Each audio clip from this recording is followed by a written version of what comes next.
আজকের রেসিপি খুব সহজে চটজলদি পয়লা বৈশাখ স্পেশাল চিকেন তেহারি। যাদের রান্না করতে একদম ইচ্ছা করছে না তারা এই গরমের দিনে এটা বানিয়ে নিতে পারেন, ভীষণ সুন্দর টেস্ট হবে। আমি একটু বড় করে চিকেনটা কেটে হালকা গরম জলে ধুয়ে নিয়েছি। এবার এর মধ্যে দিয়ে দেবো 1 চামচ লবণ, 1 চামচ গোলমরিচ গুঁড়ো, 1 চামচ জিরে গুঁড়ো, 1 কাপ ফ্যাটানো টক দই মাখিয়ে 30 মিনিট রেখে দেবো। যদি সময় থাকে 1 ঘন্টা রাখতে পারেন। আর এই গরমের দিনে তো কারোরই রান্না করতে ভালো লাগে না, তবে এই রেসিপিটি কিন্তু খুব তাড়াতাড়ি চটজলদি তৈরি হয়ে যাবে। দেখিয়ে দিই কি কি মশলা আমি বাটছি। পরিমাণ মতো আদা, 2টো বড় সাইজের গোটা রসুন, একটা বড় সাইজের পেঁয়াজ, 5 থেকে 7টা কাঁচা লঙ্কা, 2টো টমেটো বেটে নেব জল ছাড়াই।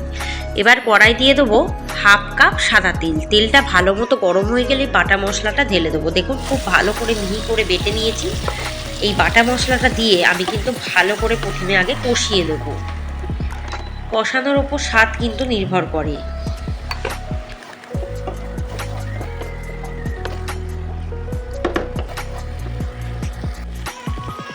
কষানো হয়ে গেলে 1 চামচ লবণ দিয়ে দেবো আর 1 চামচ গরম মশলার গুঁড়োও দিয়ে দেবো। দিয়ে ভালো করে এটাকে কষিয়ে নেবো। আপনারা এটা কিন্তু রাইস কুকারেও বসাতে পারেন। সেই ক্ষেত্রে এই বাটা মশলাটা ভাজলে চলবে না, মাখিয়ে দিতে হবে।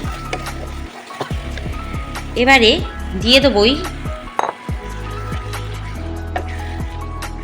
ম্যারিনেট করা চিকেনটা। যদি প্রেশার কুকারে করতে চান তাহলে এইভাবে একটু কষিয়ে নিয়ে প্রেশারে 2টো হুইসেল মারলেই কিন্তু একদম সিদ্ধ হয়ে যাবে, ঝরঝরে হবে। এবার মাংসটা দিয়ে ভালো করে কষিয়ে নেবো। এবার দেখুন সারা রাত 2 কাপ চাল আমি কিন্তু ভিজিয়ে রেখেছি। এদিকে কিন্তু বেশ তেল ছেড়েছে, ভালো করে কষানোও হয়ে গেছে। প্রায় যতক্ষণ না তেল না ছাড়ছে ততক্ষণ কিন্তু কষাতে হবে, একটু আঁচটাকে কমিয়ে দিতে হবে। এরপর জল ঝারিয়ে ঝারিয়ে আমি পুরো চালটা দিয়ে দেবো আর মাঝে মাঝে চালটা দেবো আর মেশাতে থাকবো।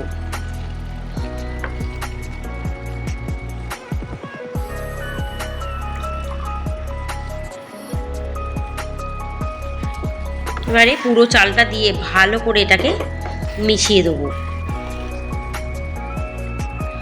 এবার ওই যে বাটিতে চিকেনের মশলাটা মাখিয়েছিলাম সেই বাটির 1/2 কাপ জল ধুয়ে দিয়ে দেবো। আরও 1 কাপ আমি কিন্তু গরম জল দেব, বড় কাপের 1 কাপ, যাতে চালটা ডুবে যায় আর মাংসটাও বেশ দুবন্ত থাকে। আর একটু চাল বেঁচে ছিল সেটাও আমি অ্যাড করে দেবো।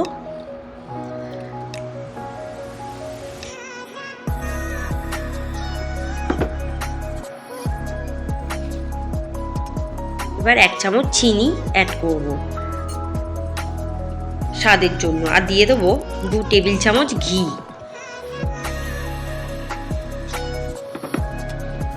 দিয়ে এবার বসিয়ে রাখবো। এবার 1 চামচ নুনও দেবো, যেহেতু জলটা অ্যাড করলাম। এবারে আমি এটাকে 15 থেকে 20 মিনিট রান্না করব, যাতে চিকেনটা চালটা সেদ্ধ হয়। মাঝে মাঝে ঢাকাটা খুলে একটু নাড়িয়ে চাড়িয়ে দিতে হবে, যাতে উপরের চালগুলো নিচে চলে যায়, নিচের চালগুলো উপরে চলে যায়, তাহলে ভালোভাবে সিদ্ধ হবে দুদিকেই।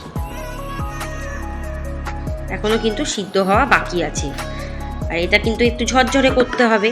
তাই এটাকে একদম এবার স্টিম আঁচ করে দিয়ে 20 মিনিট বসিয়ে রাখবো। 20 মিনিট পর দেখুন ঢাকাটা খুলবো, জলটা কিন্তু প্রায় একদম শুকিয়ে গেছে, এখনও কিন্তু ঝরঝরে ভাব আসেনি। একটু নাড়িয়ে চাড়িয়ে দেবো, আর বেশি নাড়াবেন না, তাহলে কিন্তু চালগুলো ভেঙে যাবে।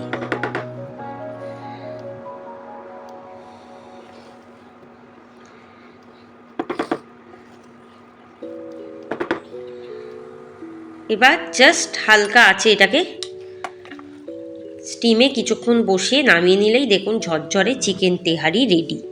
এটা কিন্তু পয়লা বৈশাখের দিনে বানাতে পারেন, আর গরমের দিনে যাদের রান্না করতে একদম ইচ্ছা করছে না তারাও কিন্তু এটা বানিয়ে নিতে পারেন। খুব চটজলদি হয়েও যাবে, ঝরঝরে হবে, খেতেও খুব সুন্দর হবে। তাই রেসিপিটি ঝট করে বানিয়ে ফেলুন, আর আমার চ্যানেলকে সাবস্ক্রাইব করে দিন। অনেক নতুন নতুন রেসিপি আসছে, তাই আমার চ্যানেলে চোখ রাখুন। ভালো থাকুন, সুস্থ থাকুন, সাবধানে থাকুন, আর বেল আইকনে ক্লিক করে রাখুন। আজকের রেসিপি এখানেই সমাপ্ত হলো। পরের দিন আর একটা নতুন রেসিপি নিয়ে আপনাদের সামনে হাজির হয়ে যাব। ধন্যবাদ।